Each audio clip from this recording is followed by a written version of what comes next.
ဒီငါ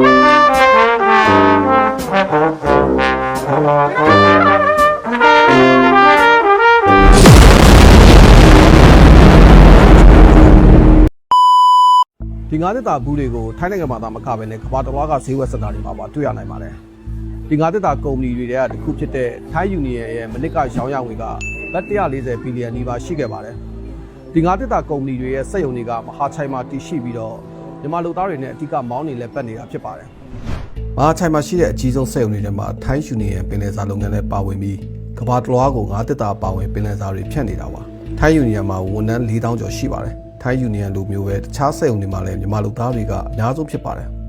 ဒီကတော့အဲ့ဒီငါးသက်တာတို့နေရာစုံပါမြန်မာတွေကတော့ငါးသက်တာတော့ဒီမဟာချိုင်မှာငါးသက်တာအဓိကပဲ။ထိုင်းနိုင်ငံဒီမဟာချိုင်မြို့ကိုရန်ကုန်မြို့ကလှိုင်သာယာနဲ့တင်စားကြပါတယ်။လှိုင်သာယာလိုမျိုးစက်ရုံအလုပ်ရုံတွေနဲ့မြန်မာလူသားသိန်းချီရှိနေတဲ့အတွက်ပါ။တရားဝင်စင်းနေရမဟာချိုင်မှာမြန်မာလူသား3သိန်းကျော်ရှိရလို့ဆိုကြပေမဲ့မြန်မာလူသားရေးကူညီဆောင်ရွက်ပေးနေသူတွေကတော့မဟာချိုင်မှာမြန်မာလူသား1 သန်းကျော်ရှိရလို့ခန့်မှန်းကြပါတယ်။ဒါပေမဲ့မဟာချိုင်မှာဘာကြောင့်လူတွေများရတယ်လဲဆိုရင်မဟာချိုင်ကထိုင်းလူမျိုးတွေမလုပ်တဲ့အလုပ်တွေများတယ်။ဘာကြောင့်လဲဆိုတော့ဒီပင်လယ်စားတော့ကုန်အလုပ်တွေကတအားအနံ့သက်တွေများတယ်။နောက်ပြီးလို့ဆိုရင်ညစ်ပတ်တယ်အဲ့ဒီကိစ္စတွေနဲ့ဒီကျွန်တော်တို့အလုပ်သမားတွေကအဲ့ဒီမှာနေရာတွေရကြတာ။အဲ့ဒီအတွက်ကျွန်တော်တို့ဒီမဟာချိုင်ကရှင်းပြောမယ်ဆိုရင်ထိုင်းနိုင်ငံမှာဆိုရင်ဒုတိယလူအများဆုံးနေရာပေါ့။မဟာချိုင်ကဟိုးရင်ကလေးကမြန်မာတွေအလုပ်လာလုပ်ကြတဲ့နေရာပါ။2021အာဏာသိမ်းပြီးတဲ့နောက်မဟာချိုင်ကိုညီမတွေပိုရောက်လာကြပါတယ်။စစ်မှုထမ်းဥပဒေပြဋ္ဌာန်းပြီးတဲ့နောက်မှာတော့ညီမတွေပိုလို့တောင်ရောက်လာကြပါတယ်။မဟာချိုင်ကိုရောက်လာပြန်တော့လည်းအလုပ်တွေကချက်ချင်းမရကြပါဘူး။အလုပ်လုပ်ချင်တဲ့ညီမတွေများနေပြီးအလုပ်ပေးနိုင်တဲ့စက်ရုံတွေကရှားနေတာပါ။တနေ့ကျွန်တော်တို့တွေ့နေရတာမိုးလင်းလာရင်သူတို့ဒီမှာရှိတဲ့ဆရာဆရာလေးတွေကင်ပြီးတော့အလုပ်ရုံတွေမှာသွားပြီးတော့ရှောက်ပြီးတော့အလုပ်လိုက်ရှာနေရတာပေါ့နော်2023လောက်ရဲ့နောက်ပိုင်းမှာမှဒီခုနပြောတဲ့အလုပ်သမားအစ်စ်ခေါ်တယ်ဆိုတဲ့ဟာတွေကနဲလာပြီးတော့အလုပ်သမားတွေများလာတယ်အခုအလုပ်ရုံတရုံမှာလူခေါ်ပြီးဒီနှစ်မှာအယောက်200ခေါ်မယ်ဆိုရင်ကျိုးနိုင်ငံသားတွေသွားစမှတ်တာကလူကြီးကထောင်နဲ့ချီပြီးသွားတယ်ထောင်ဆိုတာ1000ကဏ္ဍမဟုတ်ဘူး2000 3000လောက်ပေါ့နော်နောက်ပြီးတော့ဒီအလုပ်ရုံတွေကဒီသူတို့ချိတ်ဆက်ထားတဲ့သူတို့ရဲ့အကျိုးဆောင်ပေါ့နော်အကျိုးဆောင်တွေနဲ့ပတ်စံပေးပြီးတော့ရှောက်လွှတ်တင်တဲ့လူတွေပဲအဓိကရကြတာပေါ့အခုအာနာသိမ်းမှဆိုတော့အများကြီးပါပဲအခုအလုံးမရသေးတဲ့ကျွန်တော်တငယ်ချင်းတွေအများကြီးရှိတယ်ခက်ခဲတော့အများကြီးပါပဲအကျွေးတွေတေးပြီးတော့နေကြရတာပေါ့ဒီလိုအလုံးမရတော့ရတဲ့လို့လိုက်လို့ဒီကြတဲ့ဖက်ကဒီကြတွေရှိတယ်ဆိုတော့ပဲပါပါတယ်ဟုတ်ဒီတန်းနိုင်တဲ့လောက်ချွေတော်ပြီးတော့နေရတော့ပါအဲလိုလဲပို့ချတယ်ဆိုတော့ဒီမှာပြရတဲ့အချိန်တွေမကားဘူး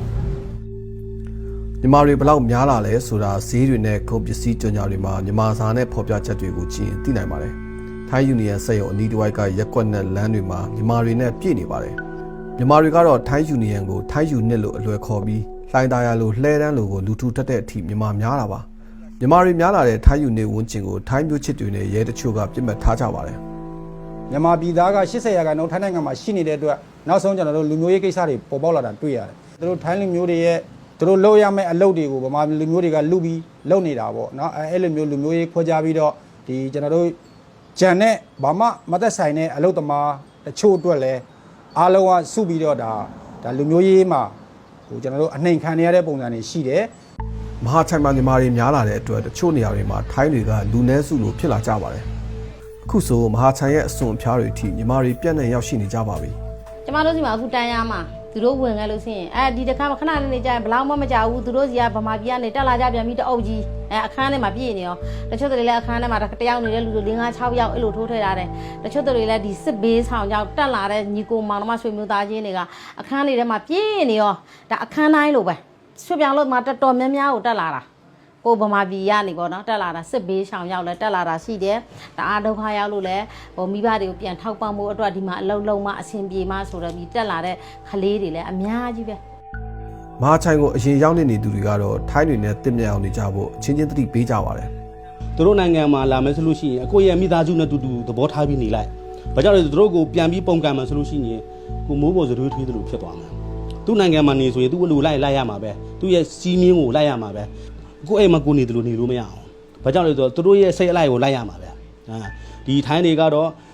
ကျွန်တော်တို့ရွှေပြောင်းလို့သမားတွေတနည်းနည်းလူလက်ခွဲရလို့စူညံတာတို့ဒီလိုပေါ့ပြောကြတာပေါ့ဗျာ။အမှန်မှာတော့စူညံချင်းတာဆိုတပတ်မှတစ်ခါတော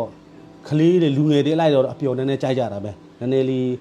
တောက်စားမှာတို့ဒီလိုပေါ့တကယ်ချင်းနေစုပြီးတော့ရင်ဟိုမိန်းကလေးတွေဆိုလို့ရှိရင်မုတ်လုံးစားတာတို့ဘာတို့ပေါ့နော်တကယ်ချင်းဆိုတော့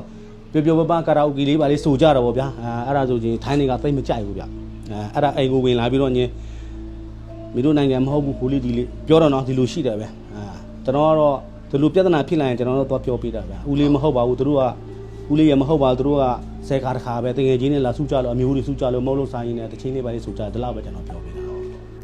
လူထုကောင်းဆောင်ဒေါ်ဆန်းစုကြည်ဟာမဟာချိုင်ကို2012ခုနှစ်နဲ့2016ခုနှစ်မှာနှစ်ကြိမ်လာရောက်ဖူးပါတယ်မဟာချိုင်ကမြန်မာလူသားတူကြီးကဒေါ်ဆန်းစုကြည်ကိုကြိုဆိုခဲ့ကြပြီးအိမ်ပြန်ကျင်တယ်လို့ပြောခဲ့ကြပါတယ်အခုလည်းနိုင်ငံရေးအခြေအနေအရခစ်တက်ခိုလုံနေကြပြီမဲ့လို့မဟာချိုင်ကမြန်မာလူသားတွေရဲ့အိမ်ပြန်ကျင်စိတ်တွေကတော့ပြောင်းလဲမသွားကြပါဘူး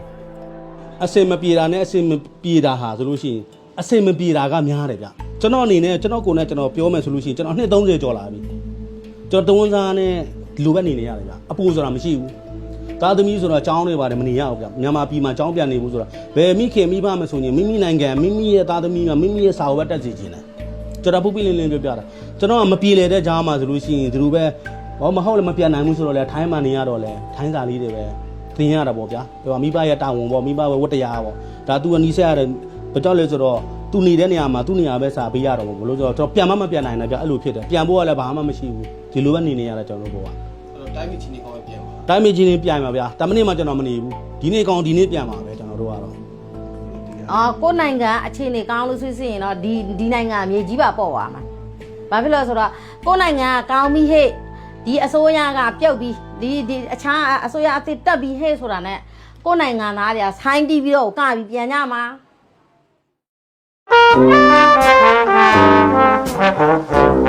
Thank you.